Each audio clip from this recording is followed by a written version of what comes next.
On December 11, 2025, the oldest commercial empire in the history of North America was officially sold for scraps in a quiet Ontario courtroom.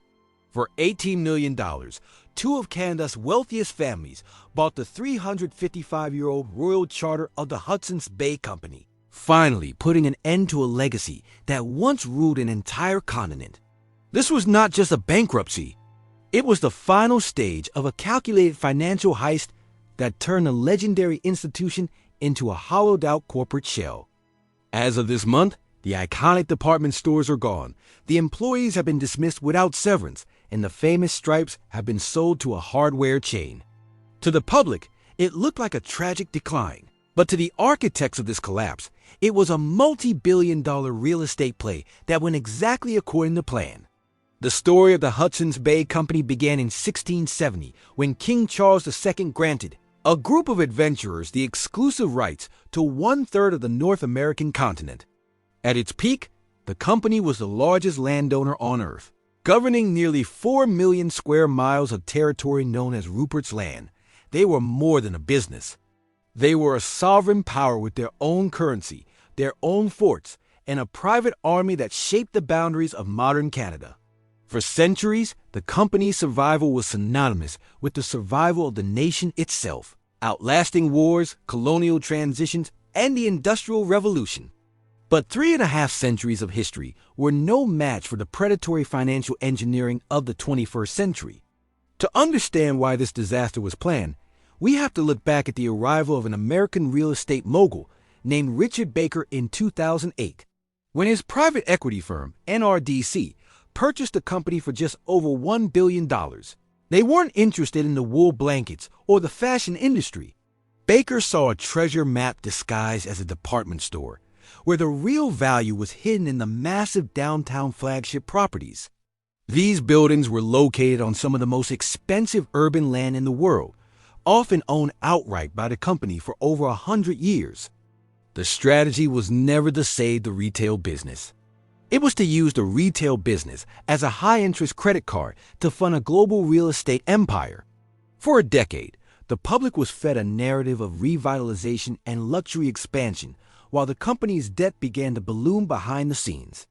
Baker took the company public in 2012, raising hundreds of millions from unsuspecting investors, only to take it private again in 2020 at a significantly lower valuation. This series of maneuvers allowed the inner circle to consolidate power while shifting the risks of the retail operation onto creditors and suppliers. While customers saw beautiful new renovations in high-end stores, the back offices were struggling to pay vendors for the very clothes sitting on the racks. The company was essentially a zombie, kept upright by a constant stream of new loans and the sale of its most valuable physical assets.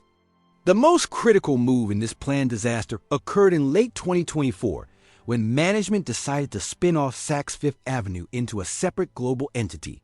This effectively separated the profitable, high-end luxury assets from the struggling Canadian department store chain that bore the Hudson's Bay name. By doing this, they protected the crown jewels of the company from the impending bankruptcy that they knew was coming for the Canadian stores. They left the original Hudson's Bay Company with nearly $1 billion in debt and almost no liquid cash to pay for its day-to-day operations. It was a classic good bank, bad bank strategy, where the history and the people of Canada were left holding the bag for the bad bank. By March of 2025, the financial house of cards finally collapsed as the company filed for creditor protection with just $3 million in the bank. They owed nearly $950 million to a list of over 2,000 creditors, including iconic brands like Nike, Ralph Lauren, and Estee Lauder. The court filings revealed a company that could no longer afford to pay its own staff, or even the municipalities where its stores were located. While the management blamed the pandemic and a trade war for their troubles, the truth was that the company had been bled dry by years of neglect. Every dollar that should have gone into updating the shopping experience had instead been funneled into real estate acquisitions and luxury mergers. In a move that shocked the nation, the court gave permission in April of 2025 to liquidate all remaining 80 Hudson's Bay stores across the country. Over 9,000 employees, many of whom had spent their entire careers at the company. were suddenly out of work with zero hope of receiving their promised severance pay. On June 1st, 2025, the final flagship store at Yonge and Queen in Toronto closed its doors forever, ending a 3-century run of continuous operation. Even the mannequins and store fixtures were auctioned off to grave robbers looking for a piece of the dead empire. What was once the center of Canadian commerce had been reduced to a fire sale where everything must go, including the brand's very soul. The final insult to the company's legacy came in May when the iconic Hudson's Bay brand and its colorful stripes were sold to Canadian Tire for $30 million. This price tag represented a staggering 99% drop from the multi-billion-dollar valuation the company claimed just a few years prior. Canadian Tire, a hardware and auto parts retailer, now owns the trademarks to a brand that was once synonymous with the founding of a nation.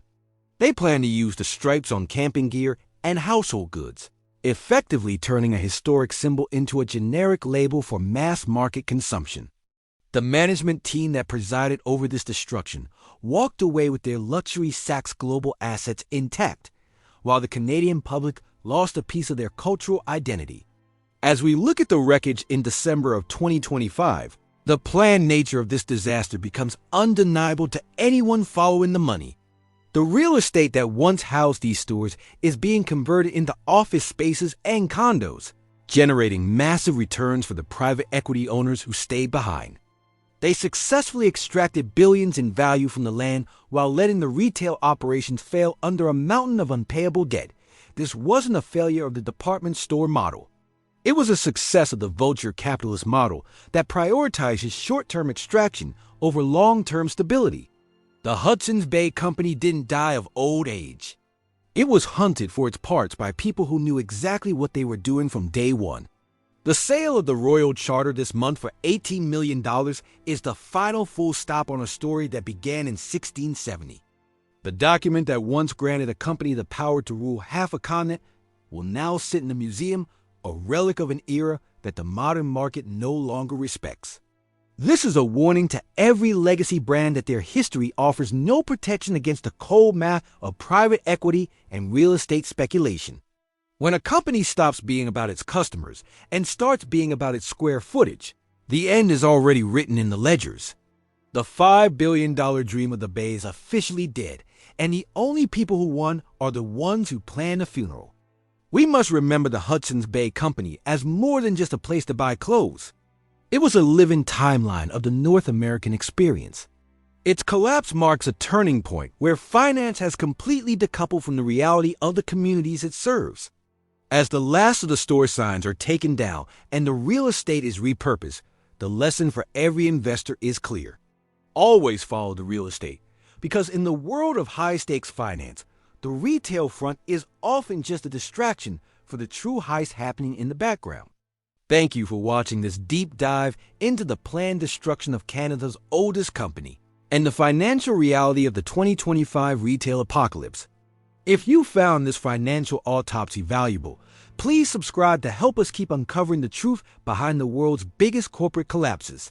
We are currently tracking several other legacy brands that are showing the exact same red flags that the Hudson's Bay Company ignored for over a decade. The retail world is changing faster than ever, and only those who understand the underlying financial engineering will survive the next wave of liquidations. Join our community of analysts and investors as we prepare for the next big story in the dark world of corporate finance. Would you like me to analyze the secret debt structures of the next major retailer on our watch list?